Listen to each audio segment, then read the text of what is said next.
Hello and welcome back to Football Daily, where today we are talking about 5 managers who won't last the season. Bear in mind, all 5 of our shouts were fired within 3 months of our video last year, so listen up.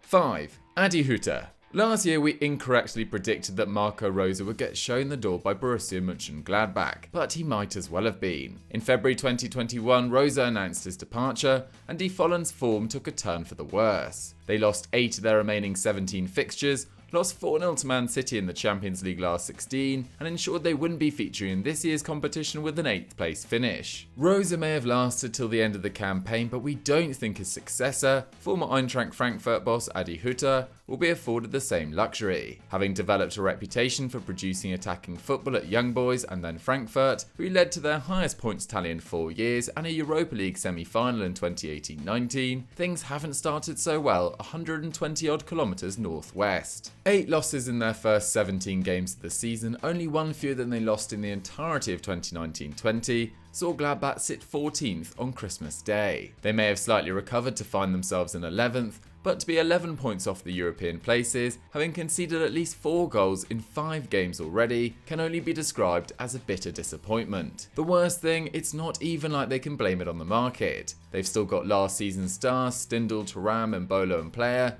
and Kouadio Kone has returned from a loan spell at Toulouse to establish himself in midfield. When a perfectly competent squad has conceded 51 goals already, the 3rd worst record in Germany, level with Ligue 1's Clermont Foot, you have to ask whether they are responding to their manager. Without a significant upturn from a home straight, which includes games against Leipzig, Hoffenheim and his former club Frankfurt, it'll be Hütter being handed his P45 come the season's close.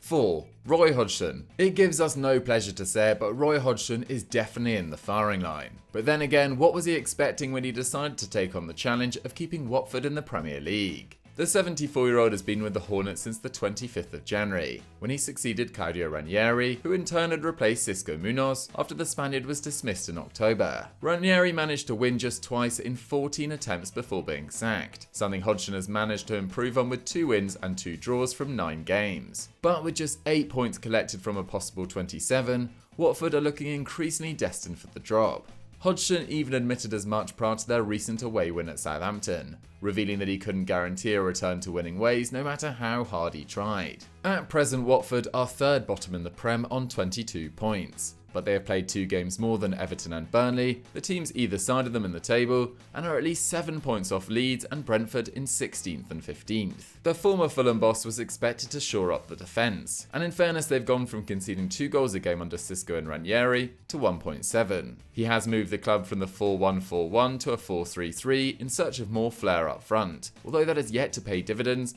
with their goals per game down to less than 1. It's also left their backline exposed to the occasional mauling, with Wolves and Crystal Palace both putting 4 past them in recent weeks. And with away trips to Liverpool, Man City and Chelsea still to come, the same could definitely happen again. Expected points does believe the Hertfordshire side should be 2.4 points better off, but that won't earn Hodgson much credit with relegation still very much on the cards. Only Javi Gracia has reached the 50-game mark in charge of Watford in a single stint since Gianfranco Zola back in 2012. The Pozzo family's ruthless attitude to hiring and firing has seen 13 separate full-time managers come and go since Zola was shown the door. Don't bet against Hodgson becoming number 14 before the season is done.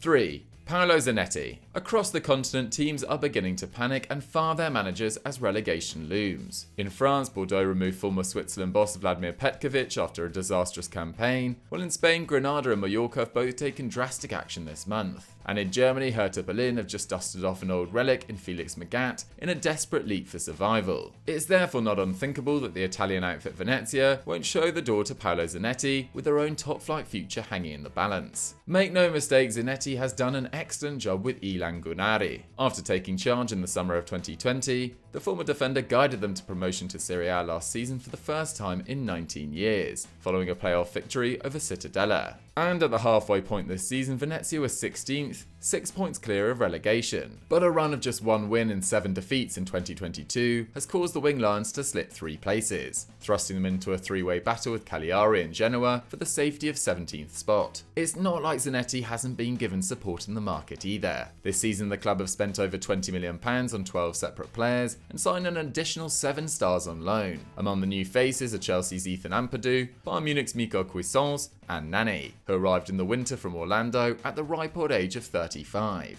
But injuries to their two main keepers are sinking their ambitions. Sergio Romero signed as a free agent last summer, and Luca Lazzarini were both performing well with save rates over 72%. However, the same cannot be said for their third choice stopper, Niki Mayen-Per. The Finnish keeper has conceded 12 and 8, with a dismal save rate of 59%. The sooner Romero or Lazzarini can return, the better. That said, it's not entirely Mayen-Per's fault. Venezia have both the third worst defence and attack in Serie A based on goals scored and conceded, while no side takes fewer shots. If the Venetians are to have any hopes of survival, Zanetti will have to get them scoring and fast. Venezia's final game of the season is a potentially massive encounter with Cagliari. We hope Zanetti is there to guide the campaign through, but on current form that seems unlikely.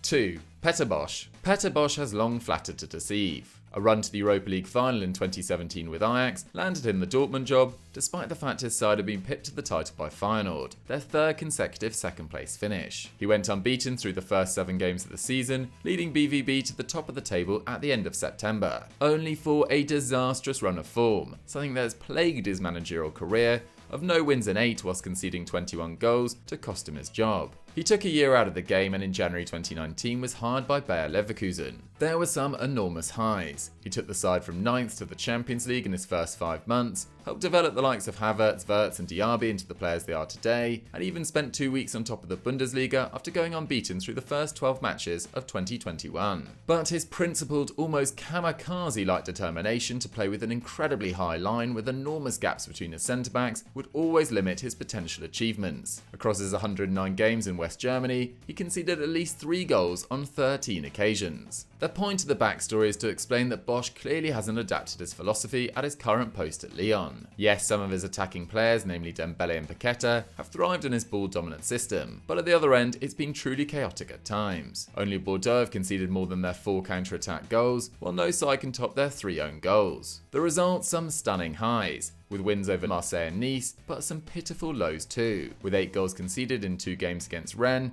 and points dropped against each of the bottom 5. If it wasn't for their solid Europa League form that saw them top a group containing Rangers, and beat FC Porto to set up a mouth-watering clash against West Ham, the 10th place strugglers would surely have already fired him.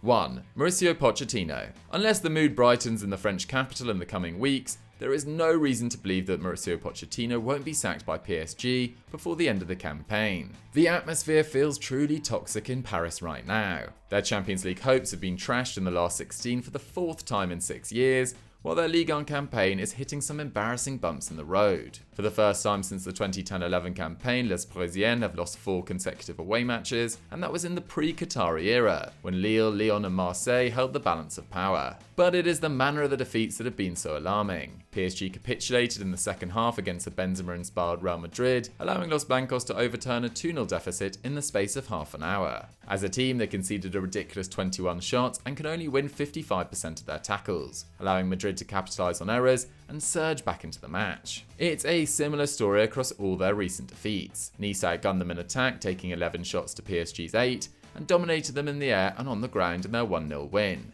And against Monaco, again they comfortably lost 3-0, Mbappe and Neymar could only hit the target with 1 effort and complete 2 dribbles between them. After the game, club captain Marquinhos admitted the performance was a catastrophe, while Mbappe urged his teammates to remain professional and think of their families. Pochettino went one step further, calling the loss a sporting shame, though many are beginning to wonder whether the Argentinian's words are having any effect on his star-laden squad. PSG's director Leonardo is constantly having to publicly back the former Spurs boss, with rumours swirling of growing discontent behind the scenes. That noise will only grow louder now Man United have started interviewing for their soon-to-be vacant managerial position, a job Pochettino is shortlisted for. It therefore raises the question, why wouldn't PSG sack Pochettino? They have no more domestic titles to fight for after losing the Trophée des Champions de Lille for the first time since 2012 and exiting the Coupe de France at the semi-final stage, while it's impossible to imagine PSG will give up their position as Ligue 1 leaders. With 9 games to play, they are 12 points clear of Marseille in second, surely an insurmountable gap to close with or without Pochettino.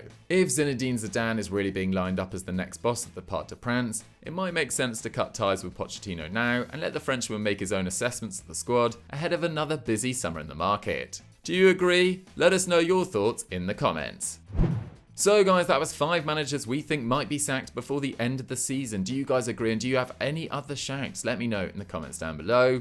If you've enjoyed this video, please do smash that like button and subscribe to Football Daily, and I'll catch you next time.